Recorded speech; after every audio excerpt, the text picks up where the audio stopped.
The White Bear Area Chamber of Commerce and On Location TV19 are proud to present Your Business Matters, dedicated to your business needs. The White Bear Area Chamber is a nonprofit business organization serving as an advocate for the White Bear area and its business community.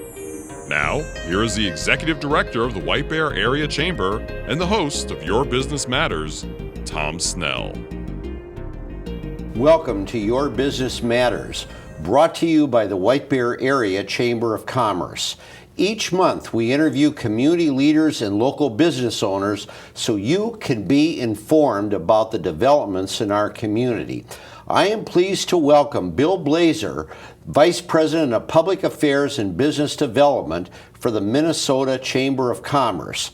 The Minnesota Chamber of Commerce is the most prominent business organization in Minnesota. The Minnesota Chamber is a leading force dealing with immigration policy and workforce issues in Minnesota. We will discuss Minnesota's future workforce shortage and how that relates to our immigration policies. Bill, thank you so much for joining me today. Great to be here, Tom. Thanks for inviting me. Yep. Want to get right into some of the issues. I realized recently that the Minnesota Chamber was spearheading a business program with other business entities to deal with the immigration issue. And Sure.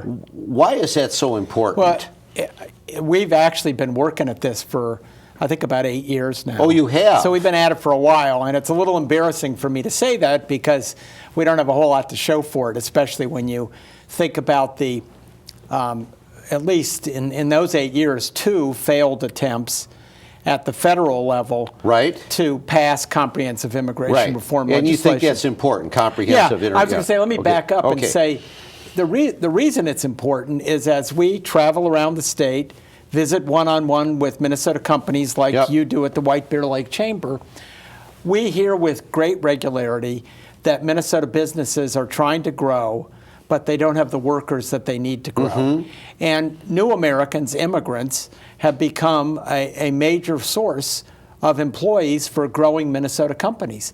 And frankly, whether I'm at a medical device company or a dairy farm and everything in between, I see immigrants contributing to and being a part of the workforce in those various kinds of businesses. So given our state's economic growth, and given the fact that our workforce, our native-born workforce, is actually getting older, we're aging. You got a lot of me's. And me. Right, exactly, the 2 of us.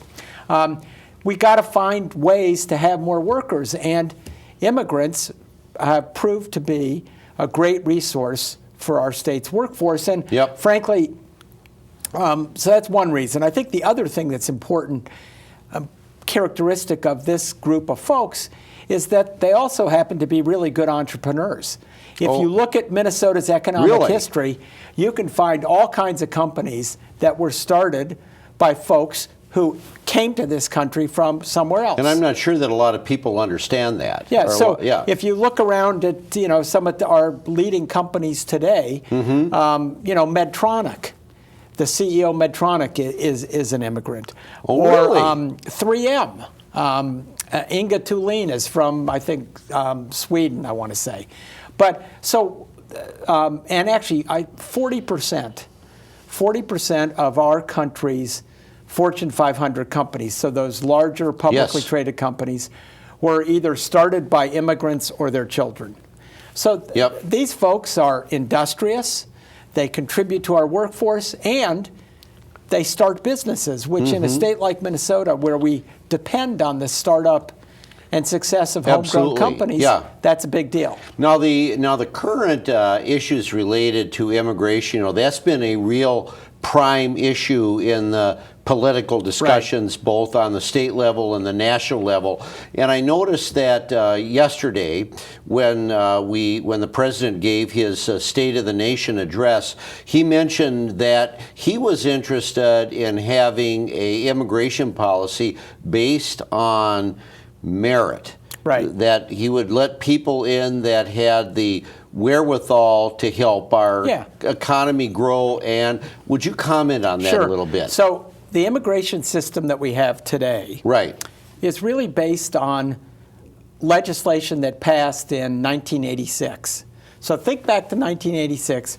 Ronald Reagan was president. Right. The Speaker of the House was Tip O'Neill, a Democratic congressman from Massachusetts. Yep. They took a system that was outdated and outmoded and created a new one. Part of that system was a series of quotas where they actually fixed specific numbers of people who could immigrate to this country from various nations, okay? Mm-hmm. And so we've had that quota system since 1986.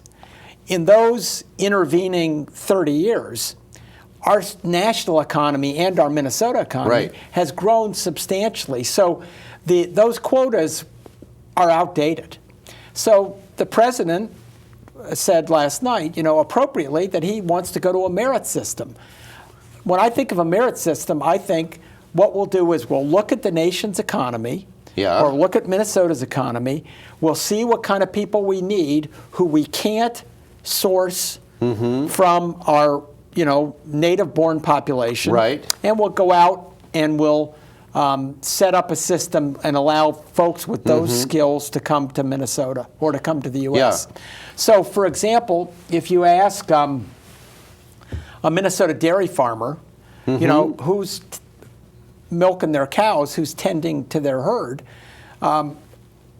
you'll find that they're using an enormous amount of immigrant labor. I don't think that's going to change. So in a merit system, we would, somebody would determine how many herds people we need, and then we'd set up a system to allow that number of herds people to immigrate to the U.S. So you wouldn't think that, I know you mentioned about a quota system, you don't look at immigration then as a venue that's going to make it so that lower income residents in our country are going to lose wages because of an influx of immigrants. Right, and actually that, not only do I not think that will happen in the future, all of the research that we've studied about over the past 20 years shows that with the exception of folks who don't have high school diplomas, there's no evidence that immigrants have either taken work away from native-born folks or that they have reduced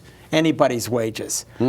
So, and the reality is that if we want to have a growing economy, we need people to staff it and to run it. And whether you're in Minnesota or Chicago or Houston, the domestic population just isn't up to supporting a growing economy. And have you found bipartisan support for this kind of initiative that you're talking about? Yeah, we the business community, we've visited with members, for example, of our congressional delegation, and we find interest and support. Now, they don't all agree on the same set of solutions, but I think our congressional delegation believes that we need immigration reform. The one person that we haven't had a chance to visit with yet is Congressman Jason Lewis, and he just got elected. Right, so we haven't had a chance to visit with him. But the rest of the delegation, they understand the issue and know that immigration reform is important to Minnesota. Now, the other thing is you mentioned about the workforce and the shortage of the workforce in Minnesota, that the numbers of, because of I would imagine a lot of the baby boomers now are retiring and in the system. So if you look out and you project out into the future without a major influx of immigrants from other parts of the world, what would happen to the Minnesota economy? Well, we see it a little bit right now. We do? Yeah, because turns out that when you go and visit with Minnesota companies one-on-one, the most outstanding characteristic of our state's business environment is the quality of our workforce. And so when you've got a Minnesota company, and they tell us this regularly, they have the opportunity to grow, and they can't get the people that they need, that's when they start looking at a location outside of Minnesota, or actually frequently outside of the U.S. They're going to go to where they can get the people. So even though the baby boom, our contemporaries have just started to retire, Minnesota companies are already feeling the impact Wow. of that, and that creates some urgency Yes. around immigration reform. Because the reality is that a child born today Yes. isn't going to be coming to work for at least 18 or let's Exactly. say 22 Yes. years. Yep. And I don't know any way to short circuit Yeah. that equation. Yeah. So we need other sources of workers, period. Great. Well, Bill, we're going to take just a short break, and then Okay. we'll be back with our discussion. Now I have a quick announcement about a very important upcoming event on March 9th. The White Bear Area Chamber will hold an awesome Business Connection event featuring Teresa Thomas on how to create a win-win networking opportunity. Cost to attend is $15.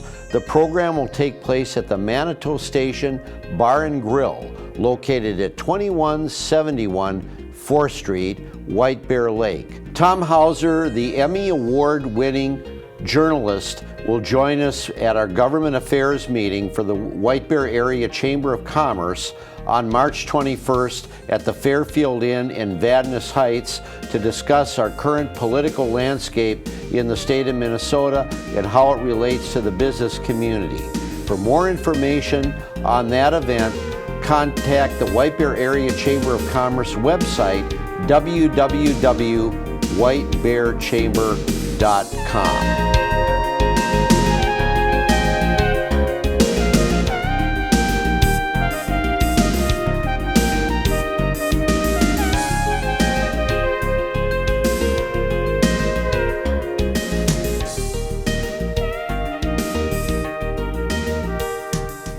Bill, nice to join you again, and let's continuing on our conversation related to immigration policy. We were talking a little bit about the shortage of the workforce in Minnesota and how it impacts local growth in companies. And the Minnesota Chamber, also on workforce issues, has a program called Grow Minnesota. And I'm wondering if you could elaborate a little bit about that program. Sure. Grow Minnesota is the Minnesota Chamber's effort or initiative to encourage companies to stay and grow in our state. Yes. We operate or conduct the Grow Minnesota program in partnership with about 60 local chambers of commerce around the state. And we're one of them, yes. Including the White Bear Lake Area Chamber. And we appreciate that. The essence of Grow Minnesota is for the Minnesota Chamber, the White Bear Lake Chamber, to go out and visit one-on-one with local companies. Yes. Thank them for having a business in our community, learn a lot about what they do, and then ask them if there's anything we can do to help them be more successful in this community. Yes. And frankly, that's where we hear a lot about these workforce issues and the role of immigrant workers. And then fourth, and finally, we ask what the Minnesota legislature could do or what the other policymakers could do to improve the overall environment for Minnesota businesses. Yes. And that fourth item really takes us back to what I think a lot of people consider to be the sort of the traditional mission of groups like the Minnesota Chamber, to bring the business voice to the Minnesota legislature. So Grow Minnesota helps to support the growth of individual Minnesota companies, but it also helps to inform our policy agenda. And I brought up the Grow Minnesota issue because when we've gone out on visits, no matter what size the company, we hear the same thing about the lack of employees. We just visited somebody that had a program for pets where they clean pets, and we heard the same thing as we hear when we go out and visit manufacturers. It's unanimous. And getting back to the issue of workforce shortage and the need to bring more immigrants into the state of Minnesota, what are some of the strategies that the Minnesota Chamber is using to try to make that happen? Well, the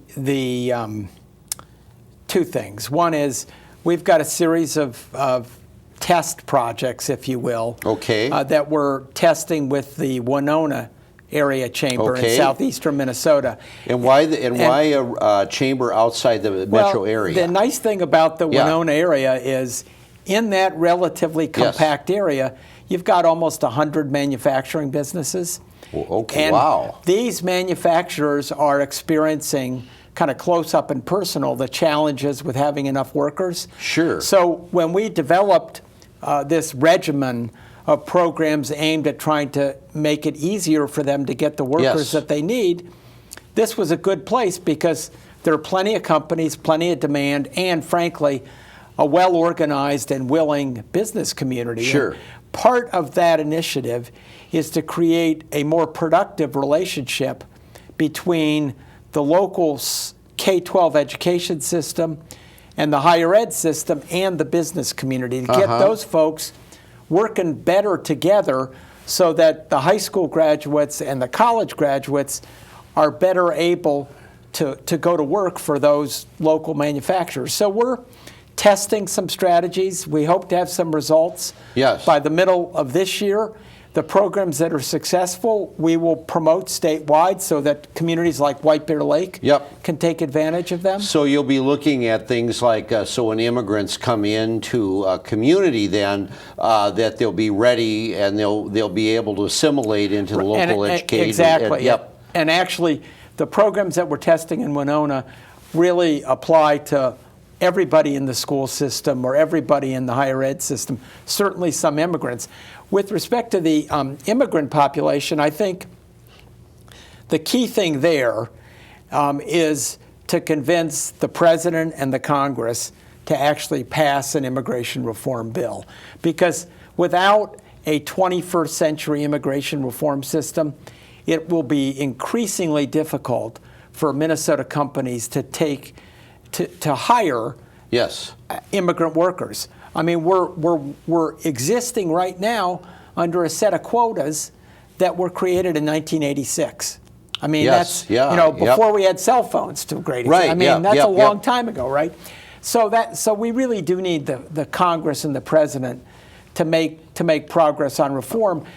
And there are a lot of Minnesota employers who would look at and hire immigrant workers immediately, but the current system makes it very difficult to know who is eligible to work and who is not. And so part of reform has to clear up that aspect of the law. And I would understand that businesses, just like anybody else, would have different opinions or thoughts about what type of an immigration system that we need, because it's something where we have to get people to come together to find a solution. Are there any specific items that you find that businesses kind of universally agree upon that we need to do for immigration? I think there are three things. One is businesses would like to streamline all of the administrative practices and procedures around hiring immigrants, new Americans. The one that we hear the most about is a system called E-Verify, which is an electronic check of whether or not Tom Snell is legal to work.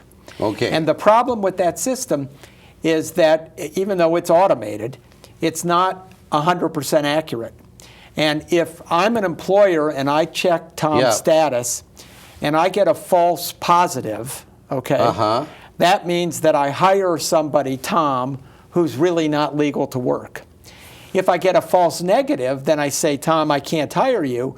And now I've discriminated against Tom because he was legal to work and I didn't hire him. Right. So we need to fix systems like E-Verify and generally make the administration of the immigration system a lot more streamlined.